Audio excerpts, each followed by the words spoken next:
احباب گرامی، مجھے جو حکم دیا گیا وہ ہے حضرت سیدنا امام اعظم حضرت امام اعظم ابو حنیفہ رحمۃ اللہ تعالی علیہ، آپ کے سیرت پاک کے حوالہ سے چند باتیں آپ کی خدمت میں عرض کروں۔ احباب گرامی، جب بھی آپ نے کسی کی فضیلت، کمال، شان بیان کرنی ہو، دو باتوں کا ہونا ضروری ہوتا ہے۔ میں اس لیے یہ بات کہہ رہا ہوں کہ آج کل جب تبصرہ آپ سنیں گے، بغل میں بخاری، ہاتھ میں کتابچہ، اور وہ تبصرہ یہ کرتا ہوا نظر آتا ہے کہ ابو حنیفہ کو یہ علم تھا، یہ علم نہیں تھا، یہ پتہ تھا، یہ پتہ نہیں تھا، اتنی حدیثیں یاد تھی، اتنی نہیں یاد تھی۔ اپنی کسی بھی انسان کے مقام کا اندازہ لگانا ہو، دو چیزوں کا ہونا ضروری ہے۔ نمبر ایک، جس کے مقام کا آپ نے تعین کرنا ہے، بتانا ہے کہ یہ اتنی شان والا ہے، یہ اتنے مقام والا ہے، پہلی چیز یہ ہے کہ آپ اس کی فیلڈ کے ہوں۔ آپ اس کی، سارے بولو، مطلب ایک جٹ ہے نا، جٹ ساڑھے نزدیک سارے نالوں کام سوکھا ذمہ داری سان نظر آندا، لیکن ایک کسان، زمیندار اپنے فن میں، زمینداری میں، کھیتی باڑی میں کتنا ماہر ہے، یہ بات ایک بابو لڑکا نہیں جانتا، ایک زمیندار جانتا ہے۔ ایک آدمی اسلام آباد پیدا ہوا، وہاں جوان چڑھا، وہ آتا ہے ڈڈی پھپرا میں، دو آدمی ہل چلا رہے، ایک آدمی نے 1 گھنٹے کے اندر ایکڑ، دوسرے نے 3 گھنٹے کے اندر ایکڑ، اور اس نے نعرہ لگایا یہ زیادہ سیانا، وہ نہیں سیانا۔ ایسا ہوتا ہے، یہ چلتا ہے۔ لیکن احباب گرامی، اب جس نے دیکھا اس نے گھنٹے والے کو تو نمبر دے دیے، 3 گھنٹے والے کو اس نے نہیں سمجھ سکا، لیکن زمیندار سمجھے گا اس کا مقام کیا ہے۔ علی ھذا القیاس میں تفصیل میں جائے بغیر آگے بڑھوں، علماء کا مقام علماء جانتے ہیں، اولیاء کا مقام اولیاء جانتے ہیں۔ ایک مجتہد، کیا لفظ بولا ہے؟ مجتہد، اس کا مقام کیا ہے یہ غیر مجتہد جان سکتا نہیں ہے۔ علم کے اندر درجے ہیں۔ ساڈا جڑا مزاج اور معاملات ہوندے نا، جکن درجے نو دے مطابق اسی کیٹاگریاں دیندے ویندے ہاں جی، بہت وڈا عالم آ فلانا، وہ سب بندے نہیں، جدو کوئی عالم سندا تھا دا ادھے نالو وڈا جاہل ہی کوئی نہیں۔ یہ چیزاں ایک عالم بولے، عالم سنی تو وہ بتائے گا کہ اس کا مقام کیا ہے، یہ کس درجے پر فائز ہے۔ پھر علماء کے اندر درجے، پھر علوم کے اندر بہت سارے فنون ہیں۔ میں مثال دوں، ہمارے دارالعلوم کے اندر بھیرا شریف کے فضلاء تدریس کر رہے ہیں، ایک گرامر پڑھا رہا ہے، ایک فقہ پڑھا رہا ہے، ایک منطق پڑھا رہا ہے، ہر ایک کی فیلڈ الگ الگ ہے۔ اب یہ نہیں کہہ سکتے کہ جو اچھا فقہ پڑھانے والا ہے وہ سب سے اچھا عالم ہے، ہر ایک کا درجہ الگ الگ ہے۔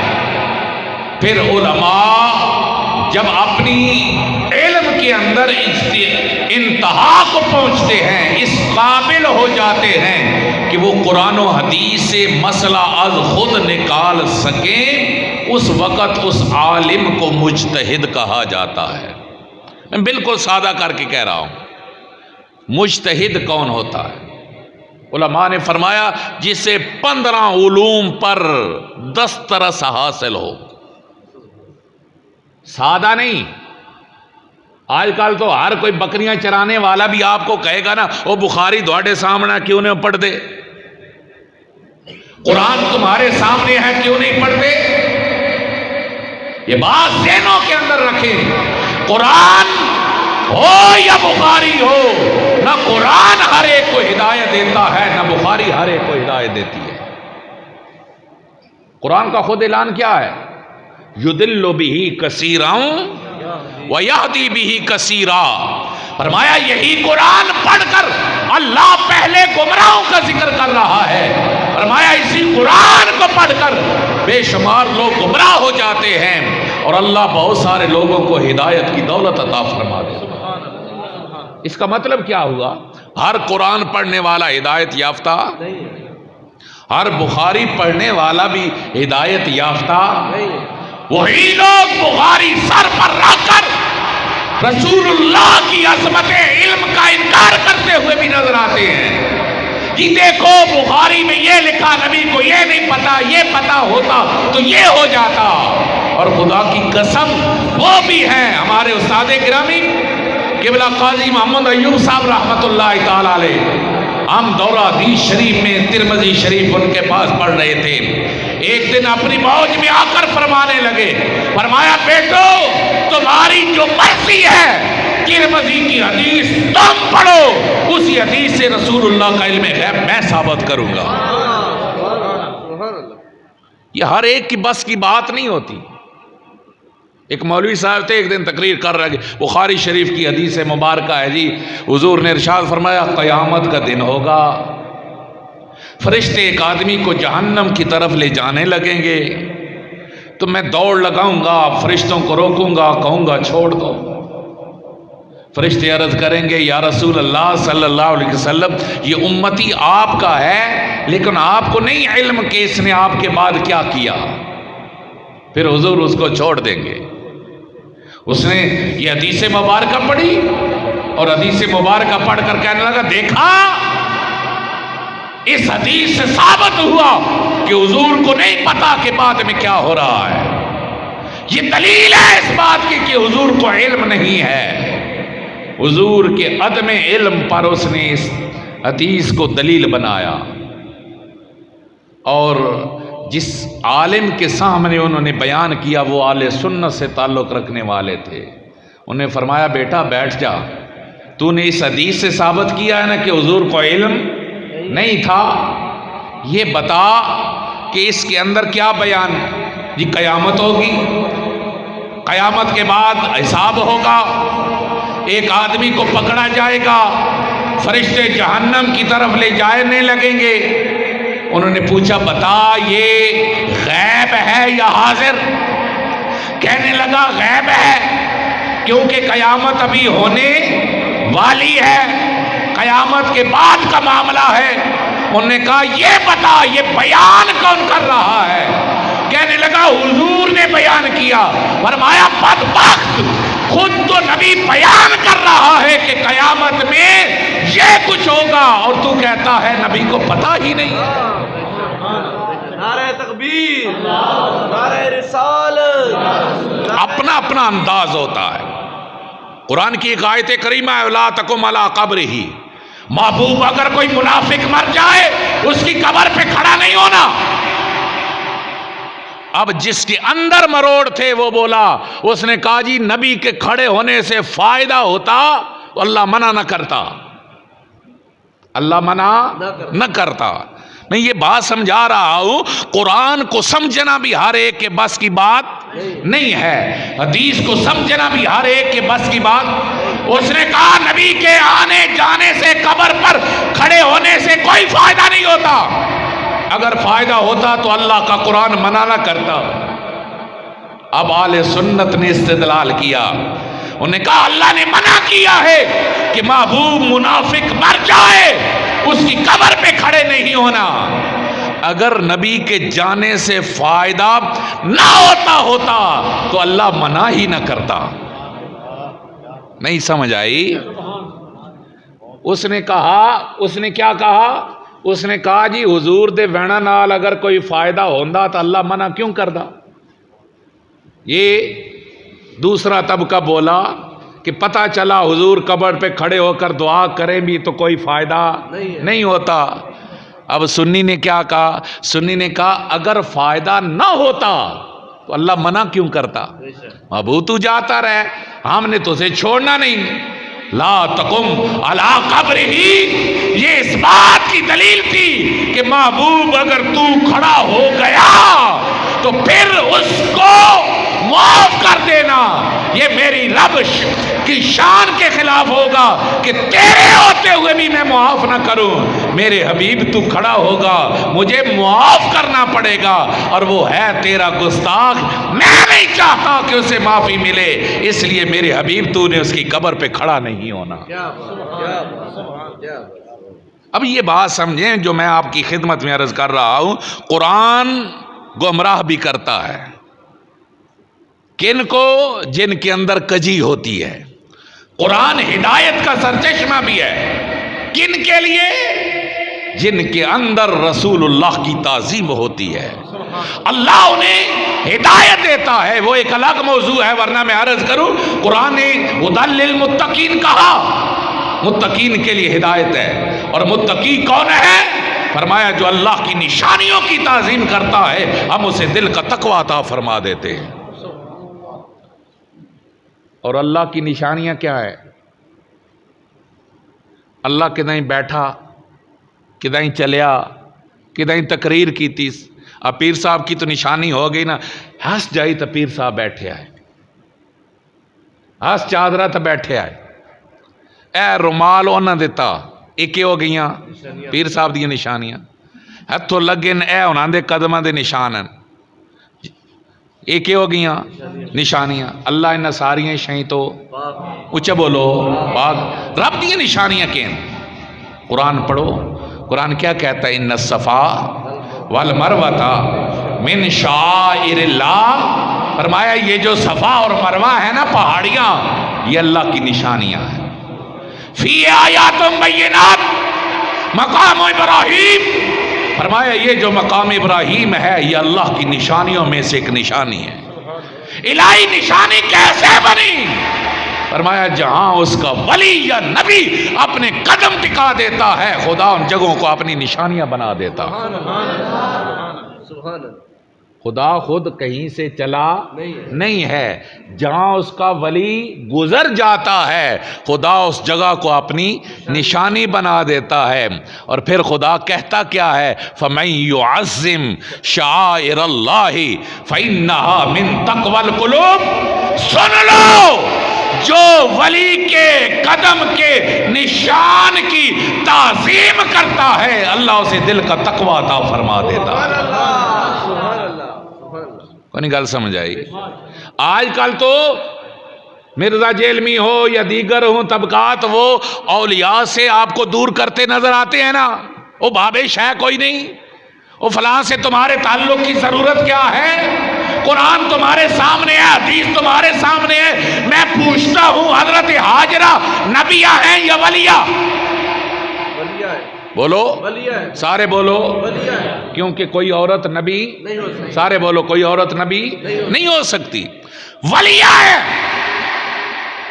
اور وہ جو صفا اور مروہ پہ دوڑ لگائی تھی وہ کس لیے لگائی تھی؟ عبادت کے لیے؟ اپنی ضرورت کے لیے، اپنے بچے کی پیاس کو بجھانے کے لیے. ایک بچہ بھی جانتا ہے صفا سے چلی مروہ پہ، مروہ سے چلی صفا پر 7 چکر لگائے. کس لیے کہ اسماعیل پیاس کی وجہ سے ایڑیاں رگڑ رہے تھے اپنے بیٹے کی پیاس کو بجھانے کے لیے.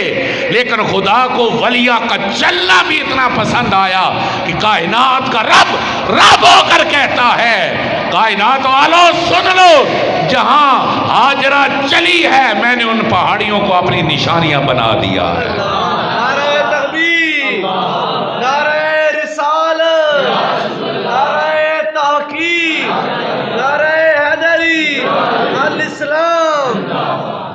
ہن جیڑا صفا اور مروہ دی تعظیم کردہ اللہ فرماندا میں اسن ہلکا پھلکا متقی نہ بناندا، میں اسن دل دا متقی بنانا.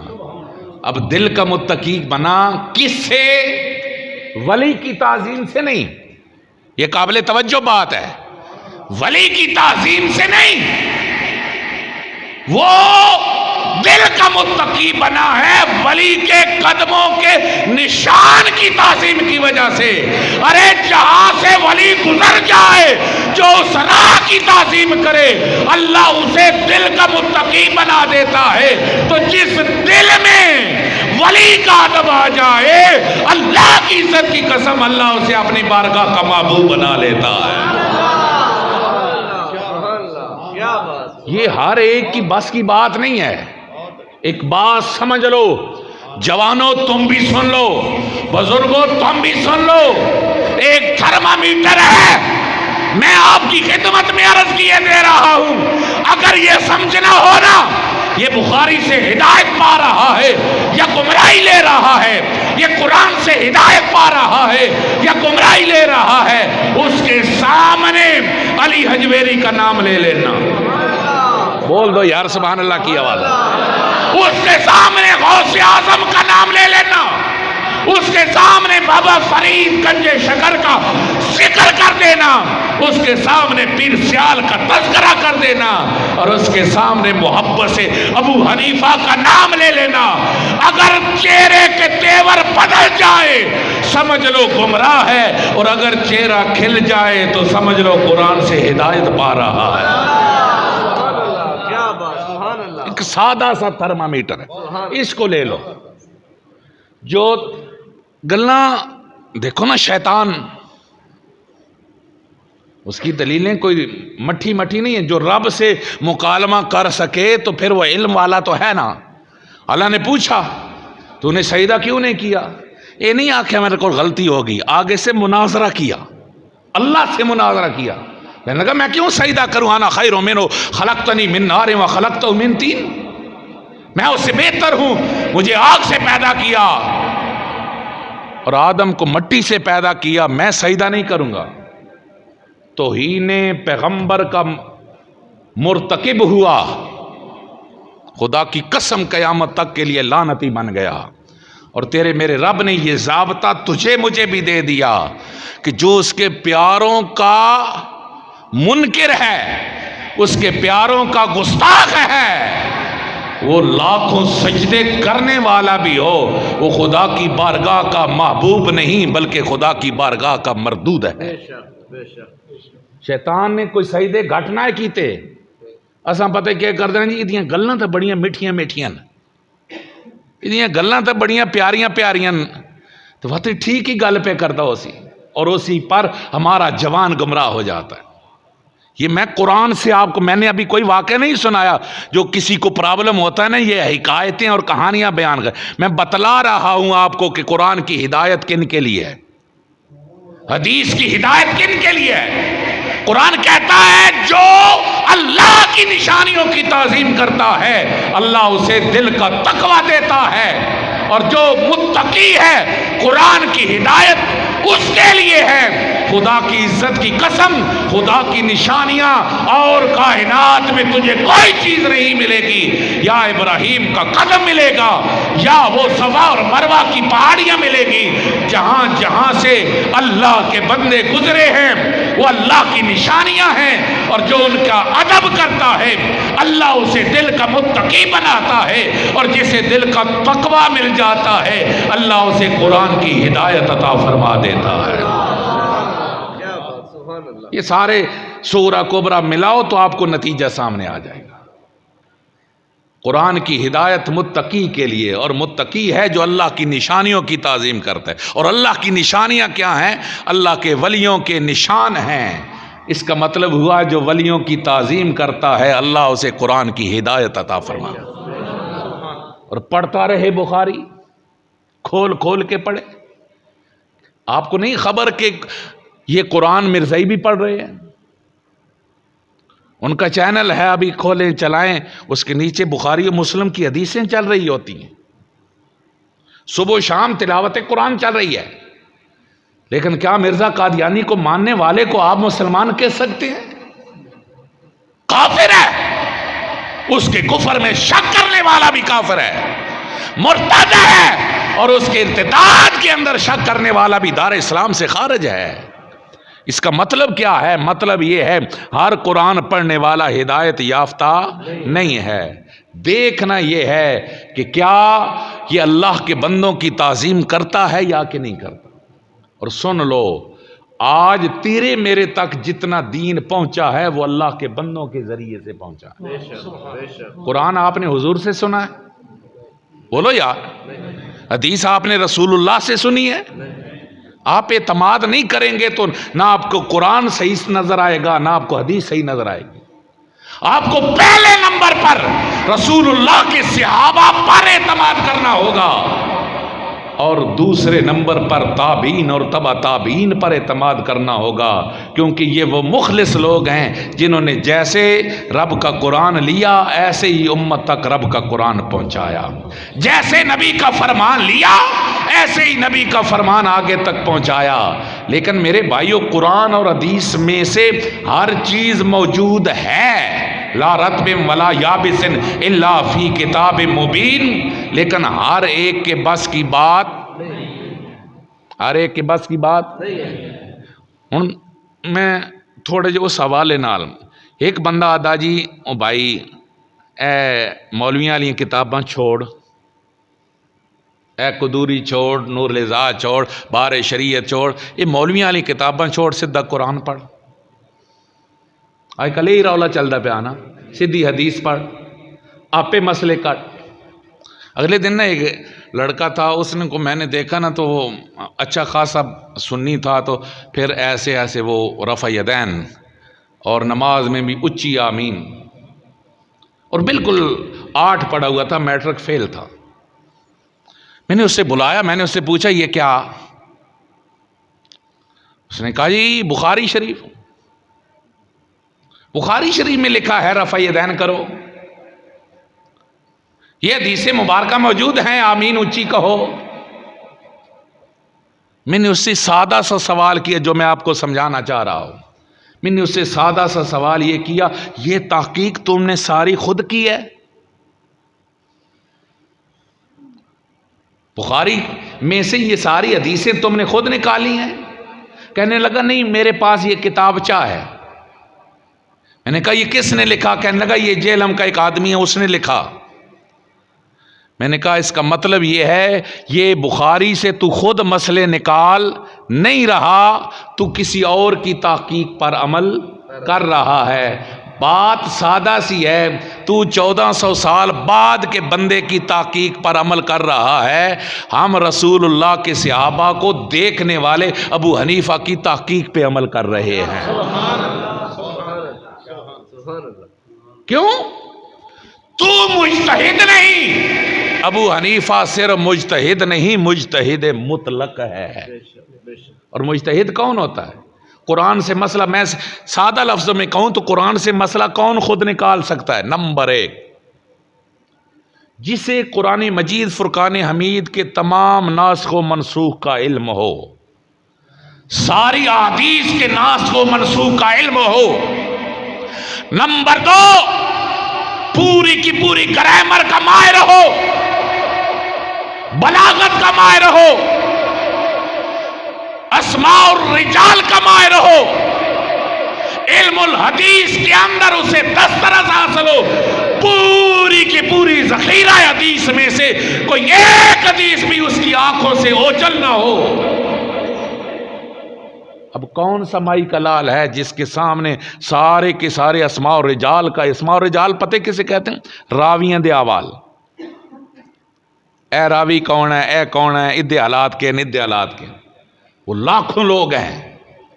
آپ نے کسی حدیث پہ حکم لگانا ہے نا یہ صحیح ہے یا ضعیف ہے؟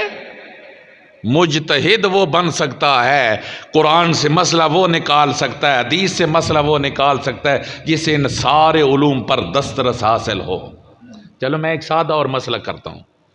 قرآن مجید کی آیہ مبارکہ ہے کہ جب کسی عورت کا شوہر فوت ہو جائے تو وہ 1 سال عدت گزارے۔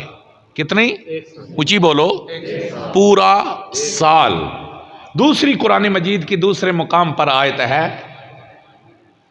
کہ جس کا شوہر فوت ہو جائے وہ 4 مہینے 10 دن عدت گزارے۔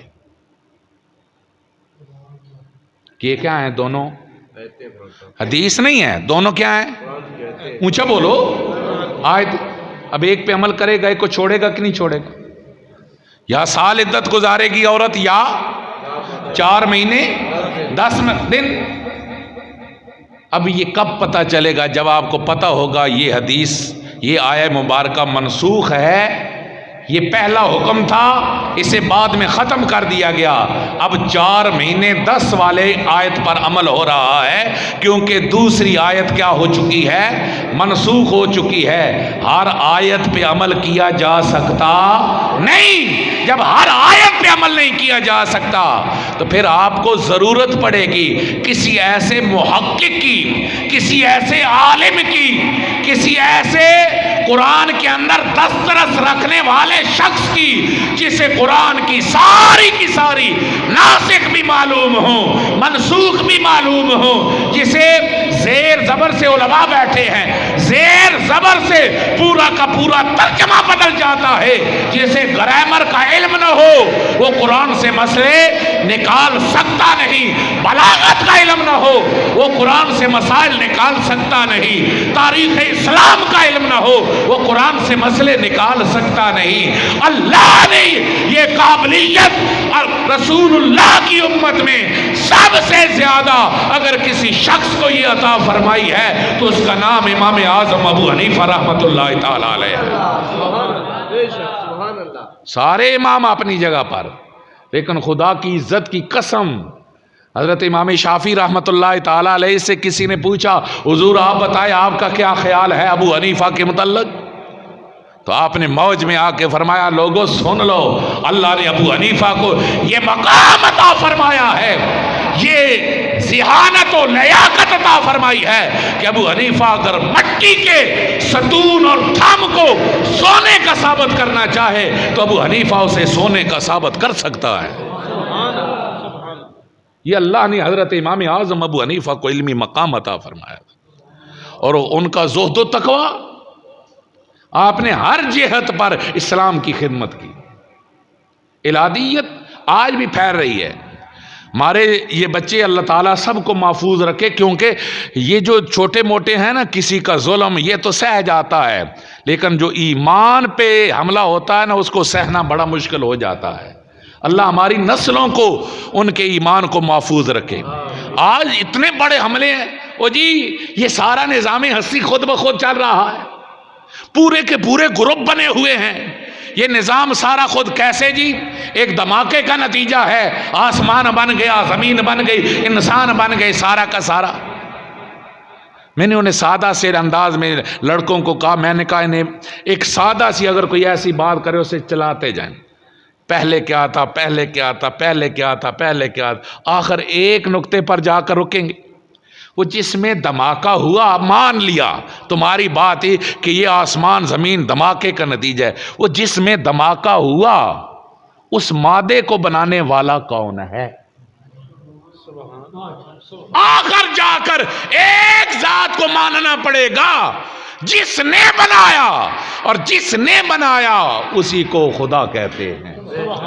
حضرت امام اعظم کے دور میں بھی ایسے لوگ تھے جو خدا کی ذات کا انکار کرنے والے تھے، آپ سے مناظرہ پڑ گیا۔ اب دیکھیے اللہ نے حضرت امام اعظم ابو حنیفہ کو کیسی زیارت عطا فرمائی۔ جہاں مناظرہ تھا درمیان میں دریا تھا، آپ دیر سے پہنچے، جو ٹائم تھا اس سے کافی دیر بعد پہنچے، انہوں نے پہلے ہی شور ڈال دیا مسلمانوں کا امام بھاگ گیا ہے، ہمارے ساتھ مناظرہ نہیں کر پائے گا۔ آپ دیر سے پہنچے، مخاطب ہوئے، پہلے معذرت کی، کہا لوگوں میں لیٹ ہو گیا ہوں، معذرت چاہتا ہوں۔ پھر اس کے بعد آپ نے وجہ بیان کی، فرمایا وجہ یہ ہے کہ میں آیا، دریا کے کنارے پہنچا تو کوئی کشتی وہاں پر موجود نہیں تھی، میں نے دائیں بائیں آگے پیچھے سے تلاش کیا لیکن مجھے کوئی دریا پار کرنے کا ذریعہ نظر نہیں آیا۔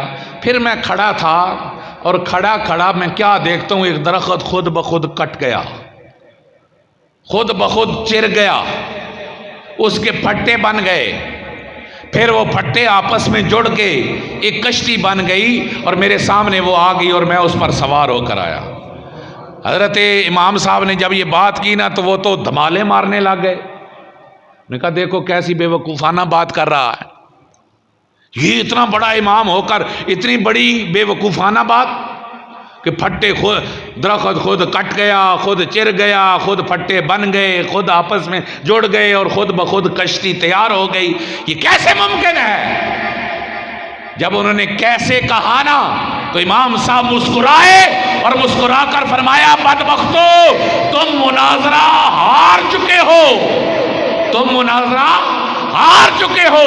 تم کہتے ہو آسمان خود بن گیا، زمین خود بن گئی، سورج خود نکلتا ہے، چاند خود چمکتا ہے. نادانو، ایک چھوٹی سی کشتی اگر خود بخود نہیں بن سکتی تو یہ ساری کائنات بھی خود بخود بن سکتی نہیں. کشتی بنانے والے کے بغیر بن نہیں سکتی. تو آسمان کو بنانے والا اللہ ہے، زمین کو بنانے والا اللہ ہے. فرمایا اگر چھوٹی سی چھوٹی چیز بنائے بغیر نہیں بن سکتی تو پھر مان لو کہ سارے جہان کو بھی کوئی بنانے والی ذات ہے اور وہ اللہ کی ذات ہے. اللہ اکبر، یا رسول اللہ، ہم پیار یار، زندہ باد زندہ باد. حضرت امام صاحب نے ہمارے سامنے یہ جو ہماری نماز کا طریقہ ہے نا، میں آپ کو فقہ حنفی کی ایک اور اہمیت بتلا دوں. ہمارے پاس جتنے عبادات کے متعلقہ معاملات ہیں وہ سارے کے سارے ہمارے پاس عملی تواتر سے پہنچے ہیں. پرسوں ہمارے کچھ فضلاء دوست بیٹھے تھے تو انہوں نے کہا جی ہم رفع یدین پر بات کیسے کریں. میں نے کہا میں آپ کو بتلا دیتا ہوں، رفع یدین پر ہمارے پاس جو دلیلیں ہیں وہ عملی تواتر کی ہیں. وہ تھوڑے سے ہکا بکا ہو کر وہ کہنے لگا ہمیں تو سنگل حدیث نہیں مل رہی، آپ کہہ رہے ہیں عملی تواتر کی. سن لو، حضرت فاروق اعظم نے حضرت عبداللہ بن مسعود کو کوفہ میں بھیجا. یہ امام صاحب کا شجرہ علمی بھی آپ کو معلوم ہو جائے گا، اور آپ کے پاس یہ جو آپ کے نماز کا طریقہ ہے، آپ کی عبادات کا طریقہ ہے، آپ جو فقہ علماء آپ کو دروس کے اندر پڑھاتے ہیں نا، یہ سارا آپ کو معلوم ہو جائے گا کہ کیسے رسول اللہ صلی اللہ علیہ وسلم سے آپ تک پہنچا. حضرت عمر نے کس کو بھیجا؟ حضرت عبداللہ بن مسعود کو. اور حضرت عبداللہ ابن مسعود وہ صحابی ہیں جنہیں رسول اللہ صلی اللہ علیہ وسلم کے صحابہ میں سے مفتی صحابی ہونے کا اعزاز حاصل ہے. صحابہ کو بھی فتویٰ دیتے تھے، اتنے ماہر اور اتنے بڑے عالم تھے. کوفہ کے اندر آئے، کوفہ کے اندر آ کر انہوں نے انفرادی تبلیغ نہیں کی. یہ وہ باتیں ہیں جو طے شدہ ہیں. انہوں نے پورا درس قائم کیا، پورا درس قائم. سینکڑوں لوگ آتے ان سے دین سیکھتے. ان سینکڑوں لوگوں کے سامنے حضرت عبداللہ بن مسعود نے فرمایا لوگو میں تمہیں رسول اللہ کی نماز کا طریقہ بتاؤں؟ جی انہوں نے کہا کیوں نہیں، ضرور بتائی. آپ نے پوری نماز پڑھ کے انہیں دکھائی، اور اس پوری نماز کے اندر سوائے پہلی تکبیر کے آپ نے کہیں پر بھی رفع یدین نہیں فرمایا. یہ کس نے طریقہ بتایا؟ یہ کب بتلا رہے ہیں؟ حضور کے وصال کے بعد. اب کیا رسول اللہ کا صحابی اور درباری صحابی رسول اللہ کی مخالفت کر سکتا ہے؟ بالکل نہیں کر سکتا. حضرت عبداللہ بن مسعود نے اب نماز اسی طریقے سے ہوتی رہی. حضرت عبداللہ بن مسعود کا وصال ہوا، ان کی سیٹ پر بیٹھے ہیں حضرت علقمہ. کون؟ حضرت علقمہ، ان کے شاگرد. وہی درس، وہی تبلیغ، وہی نماز، وہی جماعت، وہی نماز کا طریقہ کار. حضرت علقمہ کے بعد بیٹھے ہیں حضرت ابراہیم نخعی. اسی ترتیب سے ہزاروں لوگوں کے سامنے نماز پڑھی جا رہی. اگر پہلے رفع یدین ہو رہا ہوتا، بعد والا ترک کرتا تو رولا پڑ جاتا، رولا پہ جا. ہوں میں تمہیں اور سادہ کراں. اس مسیتی وچ پہلے مثلا میں ایک دن کرنا کہ پہلے نماز تو بعد ذکر اچا ہوندا ہے. ایک امام نے آ کر روک دیتا، رولا پوسی کوئی نہ پوسی. جناب اسی تو صدیاں تو یہ سن دے ہوندے ہاں، تو تساں کون ہوئے روکنے والے؟ رولا پوسی یا کوئی نہیں. یا جو بھی آپ کا ایک طریقہ کار یہاں چلتا آ رہا. ایک بندہ سلام پہلے مسجد کے اندر پڑھتا ہے اور نیا امام آ کر کہتا ہے جی جمعے تو بعد کوئی سلام نہیں پڑھن دینا. رولا پوسی بولو یار سادی جی گل ہے جدو بھی ایک اجتماعی عبادت ہو رہی ہوئے وہ جدو بھی تبدیلی آتی ہے تو رولا پی جانا حضرت عبداللہ ابن مسعود اگر رفع یدین کردے ہوندے بعد والے چھوڑ دیندے تو انہوں لوگ امامت تو ہٹا دیندے ادھا مطلب یہ ہے کہ بعد والے بھی اوہ کیتا جیڑا عبداللہ ابن مسعود نے کیتا عبداللہ ابن مسعود تو بعد حضرت علقمہ امام بنے حضرت علقمہ تو بعد ابراہیم نخی امام بنے ابراہیم نخی تو بعد حماد امام بنے اور حماد تو بعد امام ابو حنیفہ بنے ہوں میں تو ایک اور وال دساں یہ جڑا کوفہ شہر ہے نا کوفہ شہر اسن حضرت علی المرتضیٰ شیر خدا نے دار الخلافہ بنایا کہ بنایا دار الحکومت مدینہ شریف تو کوفن دار الخلافہ بنایا دار الحکومت بنایا جیکن دوڑا اسلام آباد ہے ہن جدر حضرت علی کوفہ آئے نا کلے آئے نہیں یا صحابہ ہور بھی آئے نال اچھی بولو یار اکلے تو نہیں نہ آئے ساری جماعت دے نال آپ آئے اور حضرت علی آئے نا حضرت عبداللہ ابن مسعود تو بعد وہ تو نماز پہلے ایک ہی ترتیب نال ہو رہی آئی اگر حضرت علی بھی رفع یدین کر دے ہوندے نال دوجے ٹبرہ دا بھی مسئلہ سدھا ہوندا پے نے او جڑے بہوں آج ہم کہندے نا اگر حضرت علی دی نماز دا طریقہ کچھ اور ہوندا بات بھی پہلے طریقہ کار ہور آ رہا حضرت علی آ کے ہور طریقے نال نماز پڑھ دے تو بات بھی کوفہ وچ کم از کم باس مباحثہ تو شروع ہوندی نا حضرت علی روکدا کوئی بھی نہ تو کم از کم باس شروع ہوندی جی پہلے غلط ہو رہی آئی حضرت علی آ کون سدھی کرائی ہے اے رولا پوری حدیث دیاں کتاباں تاریخ دیاں کتاباں اٹھا کے ویکھ لو کہ دائیں یہ رولا نظر نہیں ہوندا ادھا مطلب ہے کوفہ وچ جیڑی نماز عبداللہ ابن مسعود نے پڑھی ہے اوہی نماز مولا علی نے پڑھی ہے اور اوہی نماز سینکڑا صحابہ نے پڑھی ہے اوہی نماز سینکڑا صحابہ نے پڑھی ہے اور اوہی نماز سینکڑا تابعین نے پڑھی ہے اور اوہی نماز سینکڑا تبع تابعین نے پڑھی ہے اور اوہی نماز امام اعظم ابو حنیفہ نے پڑھی ہے اور اوہی نماز ڈڈی پھپرا دا سنی بھی ادا کر رہا ہے نعرہ تکبیر نعرہ رسالت نعرہ تحقیق نعرہ حیدری الاسلام قرآن و حدیث کے سب سے زیادہ جو قریب ہے مسلک چاروں آئمہ حق ہیں امام مالک حق ہیں امام شافعی حق ہیں امام احمد بن حنبل حق ہیں لیکن سب سے زیادہ جسے رسول اللہ کے زمانے سے قرب نصیب ہے وہ حضرت امام اعظم ابو حنیفہ رحمۃ اللہ تعالی اور آپ کے بارے میں رسول اللہ صلی اللہ علیہ وسلم کی خوشخبری ہے فرمایا لوگوں اہل فارس میں سے ایک شخص ایسا پیدا ہوگا کہ اگر علم ثریا تک بھی چلا جائے گا تو وہ وہاں سے بھی علم کو کھینچ کر لوگوں کے پاس لائے گا اور سارے محدثین کا اس بات پر اتفاق ہے کہ اس حدیث کا اگر کوئی مصداق ذات ہے تو حضرت امام اعظم ابو حنیفہ رحمۃ اللہ تعالی علیہ کی ذات ہے اللہ نے حضرت امام اعظم ابو حنیفہ کو یہ لیا کر اور آج کیا ہے آج بغل میں بخاری وہ مرزا جیل میں ہو یا اہل حدیث ہو بغل میں بخاری ڈال کر کہتے ہیں کہ ابو حنیفہ کو تو 17 حدیثیں یاد نہیں تھیں چلو دھوان ایک میں مزے دی گل سننا ہتھوں شروع ہو وہ پوری نماز چلو اور تھوڑا پیچھے شروع ہو استنجا کے بعد وضو کے بعد غسل کے بعد آ گیا تیمم ٹھیک ہے تیمم کے بعد آگے حیض و نفاس جنابت کے مسائل ان کے بعد چلتے چلتے آگے نجاست کے مسائل ان کے بعد چلتے چلتے آگے نماز کے مسائل میں سے آگے نماز کا طریقہ کار اذان کا طریقہ کار پھر اس کے بعد آگے سجدہ سہو جن سے نماز فاسد ہوتی ہے جن سے نماز فاسد نہیں ہوتی نماز میں واجب کیا ہے نماز میں سنت کیا ہے چلو تمہاری مان لی یہ ساری نماز یہ پوری کی پوری کتابیں جو بھری ہوئی ہیں یہ بتانے والا کون ہے ابو حنیفہ یہ بتانے والا کون ہے ابو حنیفہ تمہاری مان لی کہ ابو حنیفہ کو صرف 17 حدیثیں یاد تھیں، لیکن خدا کی عزت کی قسم اٹھا کے کہہ رہا ہوں ابو حنیفہ کے جس مسئلے کو اٹھا کر دیکھے گا وہ رسول اللہ کی حدیث کے مطابق تجھے نظر آئے گا۔ سبحان اللہ۔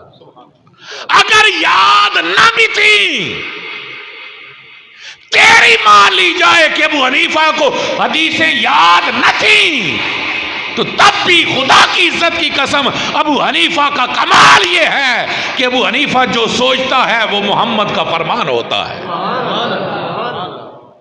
جب آپ کو ہر مسئلہ رسول اللہ کی سنت کے مطابق نظر آ رہا ہے، رسول اللہ صلی اللہ علیہ وسلم کی حدیث کے مطابق نظر آ رہا ہے، یہ بکواس کرتے ہیں، ورنہ خدا کی عزت کی قسم اس کائنات کے اندر اگر علم الحدیث کے اندر تجھے کوئی امام نظر آئے گا تو ابو حنیفہ نظر آئے گا، اگر کوئی فقہ کے اندر درجہ کمال پہ نظر آئے گا تو امام اعظم ابو حنیفہ کی ذات نظر آئے گی۔ اور ایک اور مزے کی بات، یہ بخاری کو لے کے پھرتے ہیں نا، بخاری تب پیدا ہوا ہے جب امام اعظم کا وصال ہو چکا ہے۔ کوئی نہیں گل سمجھ آئی؟ حضرت امام اعظم ابو حنیفہ 80 ہجری پیدا ہوئے، اور رسول اللہ صلی اللہ علیہ وسلم دے آخری صحابی دا انتقال سن 100 ہجری دے اندر ہے۔ ادھا مطلب ہے کہ حضرت ابو حنیفہ نے بہت سارے رسول اللہ دے صحابہ دی زندگی دے اندر بھی زندگی پائی ہے۔ اس اعتبار نال آپ تابی بھی ہیں۔ تابی کہنا دن جس نے صحابی کی زیارت کی ہو، اس اعتبار سے آپ تابی بھی ہیں۔ اور پھر حضرت امام بخاری کی تو سن ولادت ہی 100 سال بعد کی ہے۔ ہن تو میں گل اور دساں، ایک گل پاکستان بننا تو آج دے دور دی ہے نا، ایک گل آج تو 100 سال بعد، آج تو 100 سال بعد۔ ہن یہ جڑے بزرگ ہیں نا، انہاں بہت سارے واقعات، چلو انہاں پاکستان بندا نہیں ویکھیا، ہن بھی کئی بابے لا ویندے جنہاں پاکستان بندا ویکھ، وہ جڑیاں کہانیاں دسے سن، وہ کہ دسے سن اکھی تکیاں، چلو انہاں اکھی تکیاں نہیں تو کم از کم انہاں لوگاں کو نا سارے بابیاں جڑے بھی سفید داڑیاں والے انہاں لوگاں ضرور ویکھیا جنہاں پاکستان بندا ویکھیا، اور انہاں دی زبانی ساریاں گلاں سنیاں۔ ہن زمانہ کتنا گزر چکیا؟ 77 سال جی، 77 سال گزر چکے پاکستان بنیا۔ انہاں 77 سال گزرنے تو بعد بھی ہن وہ لوگ اجے تک موجود ہیں جنہاں پاکستان بندا ویکھیا، جنہاں نے انہاں لوگاں ویکھیا جنہاں پاکستان بنایا، لہذا انہاں دی گل ذرا ہور پیڑھی ہے۔ ای گل جدو 100 سال بعد جا کے وت بیان کیتی جا سی تو وچکار درمیان وچ اور لوگ ڈھیر سارے آ جا سن، ایوہ گل واقعات تبدیل ہو جا سن۔ اسی طرح میرے بھائیو سادی جی گل ہے، حضرت امام اعظم ابو حنیفہ تک جیڑی جیڑی حدیث پہنچی ہے او دے تو تے یا تابعی ہے تو یا صحابی ہے۔ او دے تو تک کون ہے؟ یا تابعی ہے بیان کرنا والا تو یا کون ہے؟ صحابی ہے۔ نہ تابعی دے صدق وچ شک ہے تو نہ صحابی دے سچے ہون وچ کوئی شک ہے، لہذا ابو حنیفہ کول جیڑیاں حدیثاں پہنچیاں وہ ساریاں سچیاں پہنچیاں، تے امام بخاری کول 100 سال بعد وچکار دا بندے ہور آ گئے، جدو دا بندے ہور آئیں ہو سکتا اوہی حدیث امام بخاری کول بعد وچ پہنچی ہوئے تے ضعیف ہو کے پہنچی ہوئے۔ اس وجہ تو جیڑی گل حضرت امام اعظم ابو حنیفہ نے کیتی ہے اوہی گل پیڑھی ہے، او دے تے اپنی نسلوں نو بھی قائم رکھو، اپنے بچیاں نو بھی قائم رکھو، اور اسا مسلک تے مسلک حنفی تے مطابق اپنی زندگیاں گزارو، کیونکہ خدا دی عزت دی قسم ہے جتنی فقہ حنفی مستحکم اور مضبوط ہے، دنیا دے اندر اس طرح دی کوئی فقہ مضبوط نہیں ہے۔ اپنے بچیاں اپنی نسلن انہاں چیزاں تو بچاؤ، اور دوسری گل یہ ہے کہ اپنے بچیاں نو باغی ہون تو بچاؤ۔ جیڑا اولیاء اللہ دا باغی بن جاندا وہ والدین دا بھی باغی بن جاندا، جیڑا انبیاء دا باغی بن جاندا جدو کسی دی لینگویج سنو نا کہ بزرگاں دے بارے چ دا انداز کے ہے، بولن دا طریقہ کار کے ہے، اگر وہ باغیانہ اور بے باکانہ ہوئے تو سمجھو گمراہی والے پاسے جا رہا۔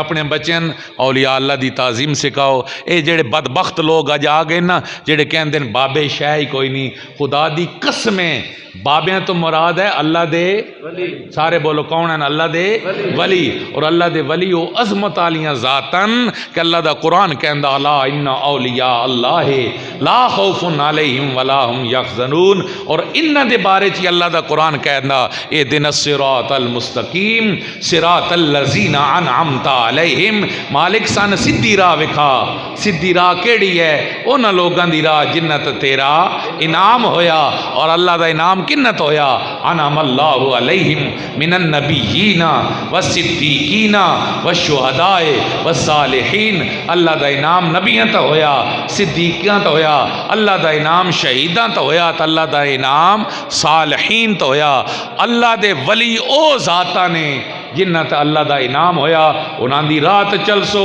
اللہ دنیا وچ ہی کامیاب کرسی اللہ آخرت دے اندر بھی کامیاب کرسی اللہ سن سارے نو عمل دی توفیق عطا فرمائے وآخر دعوانا ان الحمدللہ رب العالمین